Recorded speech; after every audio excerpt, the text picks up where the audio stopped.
Synoptic 1, Test 2 Review. Kinematic properties of wind, shear and curvature. During cyclonic flow, horizontal curvature is positive. During anticyclonic or clockwise flow, horizontal curvature is negative. Curvature occurs as a result of wind shear, aka the change in the wind vectors over a distance. A long streamline shear occurs when shear is parallel to the wind. An example of this would be wind speeding up or slowing down while maintaining its direction. Advection. Vector notation is the three numbers of the vector separated by commas within brackets. Component notation uses number I plus number j plus number k, or UVW notation. Advection is maximized when the angle between geostropic wind and the gradient being looked at is either 0 degrees or 180 degrees. This is because the advection equation contains a term cosine alpha, where alpha is the angle between geostropic wind and the gradient. You'll see that when you plug in 0 or 180 to cosine, you'll get 1, whereas any other number will get you less than 1. 90 degrees is where advection is minimized, or 0, because plugging 90 degrees into cosine of alpha gives you 0. When alpha is greater than 90 degrees, you have positive advection. And when alpha is less than 90 degrees, you have negative advection. On an advection graphic, the smaller the boxes, the stronger the advection. This implies that the gradients in the height and temperature field are both maximized. So, advection is maximized where the boxes are small and the boxes are more looking like boxes rather than squigglies. Vorticity. Vorticity is equal to k hat times del times the wind vector, which can also be expressed as dv dx minus du dy. Vorticity is positive when flow is counterclockwise and negative when flow is clockwise. The units of vorticity and divergence are both simply per second, and their order of magnitude is 10 to the negative fifth. Vorticity increases when either the wind speed or the curvature increases. It decreases when there's less curvature or the wind is slower, relative to the wind around it. On the synoptic scale, linear regions of vorticity are more typically associated with shear zones, where there's a lot of wind shear, or where there are upper level fronts. More circular regions of vorticity are more typically associated with low height centers and shortwave troughs. Divergence. Divergence does not appear in the geostropic wind because there's no change in the magnitude or the direction of the geostropic wind, since PGF and CF are in balance. The equation for divergence can be represented as del times the wind vector, or du dx plus dv dy. Deformation. There is no need to memorize the equations, however, you must know what terms a and b are. In this case, a is equal to dv dx plus du dy, and this is shearing deformation. B is equal to du dx minus dv dy, and this is stretching deformation. The two axes of deformation are called the dilation and contraction axes. When deformation occurs, both of these are always present.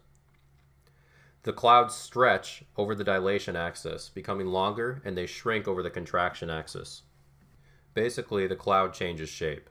It is important to note that no mass is taken out during this process. The cloud is deformed but not missing parts. Section 2, Basic Dynamics. Thickness, hydrostatic, and hypsometric equations. The hypsometric equation tells us that the warmer the air, the thicker it is. The hydrostatic equation tells us that pressure gradient force is balanced with gravity. Changes in thickness relate to changes in pressure aloft and at the surface in the following way. Aloft, as thickness increases, pressure also increases. At the surface, as thickness increases, the pressure decreases. Thickness and height are distinct. Thermal wind.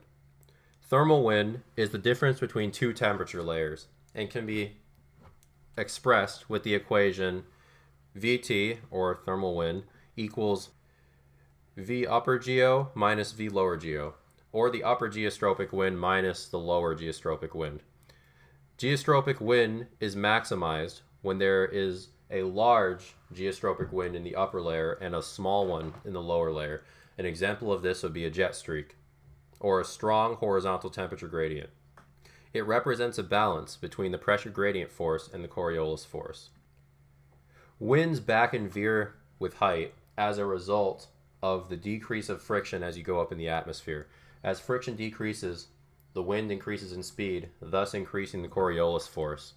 This brings Coriolis force and pressure gradients force closer to imbalance, until finally they are in balance and the wind is 90 degrees relative to the pressure gradient force.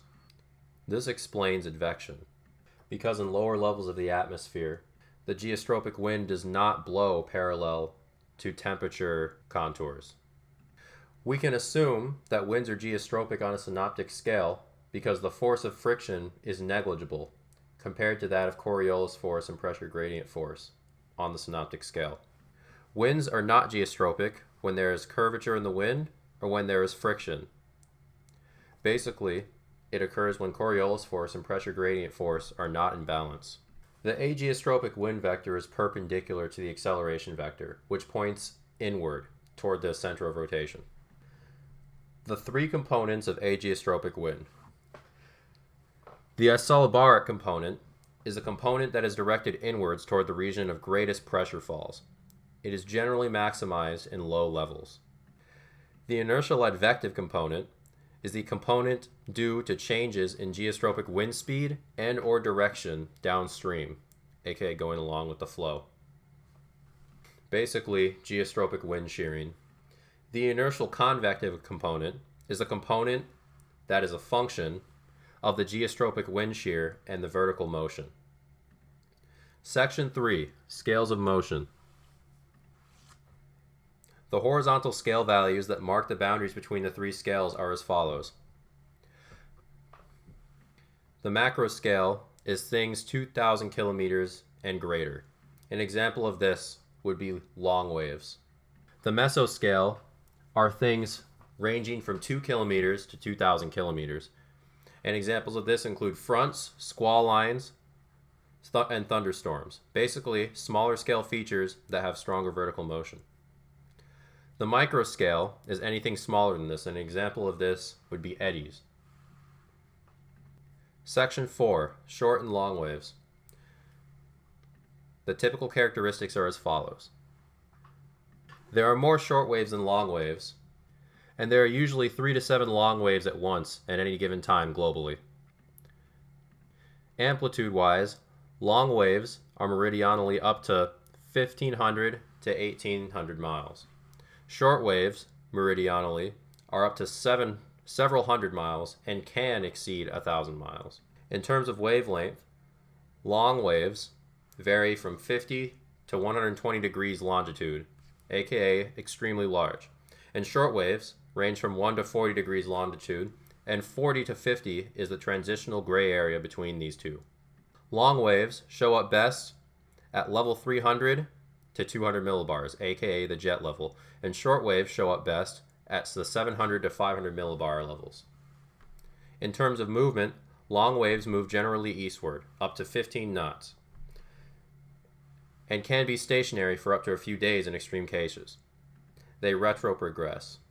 Short waves are eastward, with a northerly or southerly component, positive or negative respectively. In terms of energy regime, long waves are barotropic or equivalent barotropic, and short waves are baroclinic. Barotropic is theoretical, but the tropics come closest. It involves no deepening of troughs or ridges because there is no temperature advection. And it contains no isotherms because temperatures are the same everywhere at 500 millibars. Equivalent barotropic is when isotherms are parallel to heights. An example of this would be the tropics, where they're vertically stacked. There is no temperature advection in equivalent barotropic conditions. Baroclinic is the usual state of the atmosphere, where there is advection and a relationship between heights and isotherms. A few ways to identify shortwave troughs are as follows. 1. Look for a trough in the height field. 2. Look for a wind shift across a trough axis. 3. Look at the isotherm pattern. 4. Look for a maxima in the vorticity field. 5. Look at the height tendency field. 6. Look at the mid-level dew points or dew point depressions. Or 7. Look at the surface cloud reports. Section 5. Blocked flow. There are positive and negative PNA, or Pacific North Atlantic patterns. Positive indicates a trough-ridge-trough pattern, and negative represents a ridge-trough-ridge pattern. Positive is the more predictable pattern and becomes locked in a way. And negative patterns are less predictable and don't become locked in. They're less stable.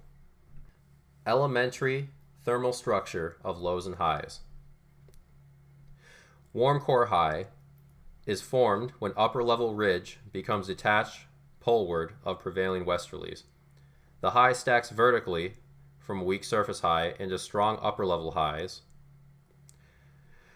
They are deep and extend through the depth of the troposphere, and they're very wide. Generally, this is identified by warm air at the center of anticyclonic flow. The cold core low is a cutoff associated with upper level low, which is detached equatorward from the main westerlies. This is seen in southwestern states during the cool season. Usually poor surface reflection, but high precipitation. Circulation increases with height. It's smaller in scale compared to the highs. Examples include a mid-latitude cyclone or decaying low. Generally, they're represented by cold air at the center of cyclonic flow. A warm low, example of this is a tropical cyclone such as a hurricane, and is warm due to the greater thickness in the low. Section 6. Air masses. Maritime tropical, or MT, is a moist, warm air mass. Continental tropical, or CT, is a dry, warm air mass. Maritime polar, or MP, is a moist, cold air mass, and continental polar is a dry and cold air mass. Arctic air masses are represented with an A and are the coldest of all. Arctic air masses, due to being extremely cold, have very low moisture content and are therefore only ever represented as continental Arctic. Section 7. Fronts. Quantitative definition of a front. A front is an elongated zone of strong temperature gradient and relatively large static stability. It has also been defined in terms of density or moisture only, or derived variables like potential temperature. They can be characterized by either a zero-order discontinuity or a first-order discontinuity. A zero-order discontinuity in temperature is a surface across which temperature itself is discontinuous, but across a frontal surface the temperature is continuous. A first-order discontinuity in temperature is a surface across which temperature is continuous, but the gradient of temperature is discontinuous. A way to remember cross-sections of occlusions is that when there is warm occlusion, the warm front is occluded, and the colder air is marching in. In a cold occlusion, the cold front is occluded, and even colder air is marching in. It is colder when potential temperature lines are closer together on a skew T. And finally, characteristics and cross-sections of anafronts and catafronts. Anafronts are a cold front moving faster than the upper level flow. The top of cloud is tilting toward the cold front because of slower flow there. Catafronts are when the cold front is moving slower than the upper level flow, and the top of the cloud is tilting away from the cold front because of faster flow there.